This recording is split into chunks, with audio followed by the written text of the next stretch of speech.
Kabul airport remains secure and open for flight operations. There are now multiple gates that have access for entry into the airfield, which will help expedite processing in a safe and orderly manner. In an update from the Pentagon Thursday, Army Major General William Taylor revealing the U.S. has airlifted more than 7,000 evacuees from Kabul since Saturday. And he says U.S. fighter jets have been flying over the city to ensure security for the evacuation operation.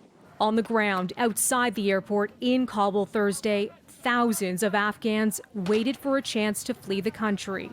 That's now under Taliban control. Scenes of chaos erupting in recent days. Reuters reporting at least 12 people have been killed in and around the airport since Sunday, either by gunshots or stampedes. Babies and children passed toward an airport gate Wednesday in a desperate attempt to keep them safe. The U.S. estimates some 50 to 65,000 Afghans are trying to leave the country. Witness reports say Taliban gunmen have prevented people from getting into the airport compound. The Taliban takeover of Afghanistan coming at lightning speed as U.S. and other foreign forces withdraw. According to the Pentagon spokesperson, so far, there have been no hostile interactions between the Taliban and Americans trying to get to the airport.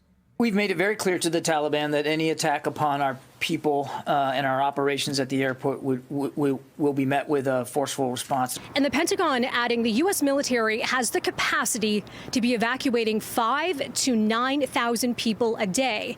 But the last 24-hour report, far below that, they're saying about 2,000 people, including 300 Americans, made it out. Now to the Oval Office and facing fierce international criticism, the U.S. president is defending his handling of Afghanistan. The idea that somehow there's a way to have gotten out without chaos ensuing, I don't know how that happens.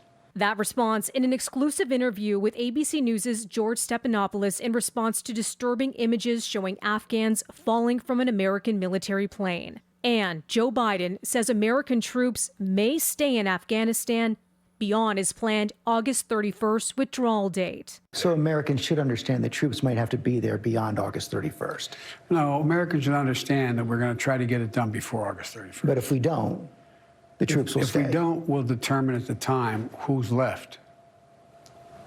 And if there are American forces, if there's American citizens left, we're going to stay till we get them all out. Defiant Afghans taking to the streets of more cities Thursday, protesting the swift Taliban takeover. Local media footage shows demonstrators shouting, "Our flag, our identity," as they carry their national flag. On the very day Afghanistan has traditionally celebrated independence from British control in 1919.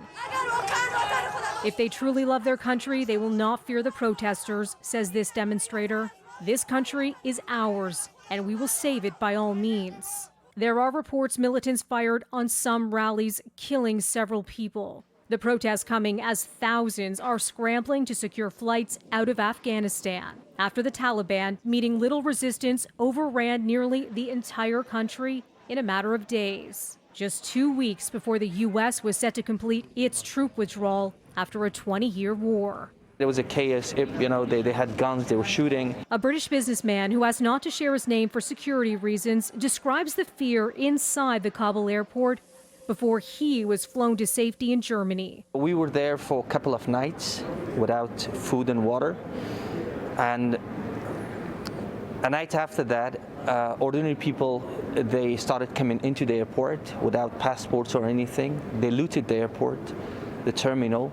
They broke everything that was in there, the computers, the canteens, and we were scared. We were not allowed to go out because Taliban was there, and on this side it was the American troops.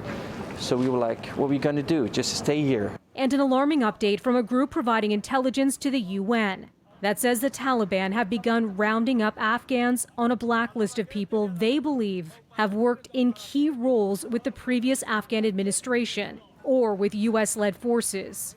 As Reuters reports, particularly at risk are individuals in central positions in military, police, and investigative units. As the world watches the Taliban takeover, a new poll from the Associated Press shows the majority of Americans doubt that the 2-decade-long war in Afghanistan was worthwhile, with roughly 2/3 saying they did not think America's longest war was worth fighting.